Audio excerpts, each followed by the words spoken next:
Iya, dan yang satu ini juga jadi sorotan ya, rumah bersubsidi bakal semakin sempit setelah pemerintah berencana memperkecil luas bangunan dan luas tanah rumah subsidi. Rencana ini menuai pro kontra di kalangan masyarakat. Ya, jadi masyarakat ini mempertanyakan bagaimana faktor kenyamanan hingga kesehatan penghuni rumah bersubsidi ke depannya.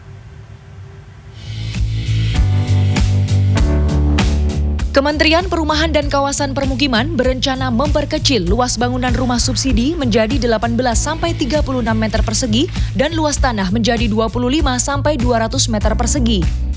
Sejumlah warga menyatakan tak nyaman jika luas rumah subsidi diperkecil. Luas rumah yang sekarang sebaiknya dipertahankan. Kalau bisa jangan dikecilkan, Mas, karena apa? Kasihan warga-warga yang kayak rumahnya anaknya banyak, itu kan nggak bisa buat tidur mereka, malah kasihan nanti gitu. Jadi dipertahankan? Iya, dipertahankan, lebih besar, lebih enak gitu. Jadi nyaman gitu loh istilahnya itu. Kemungkinan pemerintah ada pertimbangan lain kalau berhubung masalah biaya. Cuma kita sebagai warga biasa, warga kecil ya sulit sekali. Apalagi keluarga juga paling enggak 2-3 anak.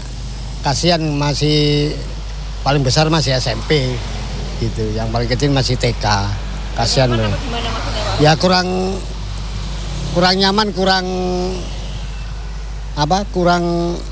suasananya itu kurang mendukung.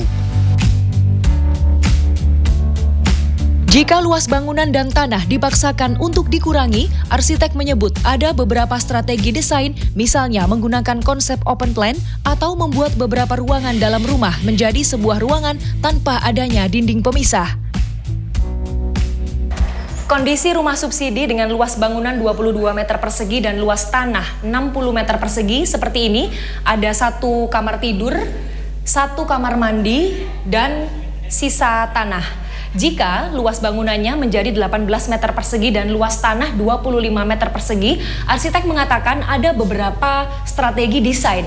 Misalnya mengurangi sekat. Jadi ruang makan, ruang keluarga, dan dapur bisa dijadikan satu karena aktivitasnya berdekatan. Sementara sekat bisa ditambahkan di kamar mandi. Jadi konsepnya kurang lebih seperti apartemen tipe studio.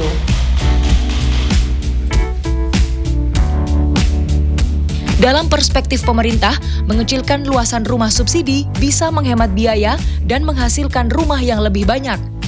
Namun dari perspektif penghuni kurang nyaman.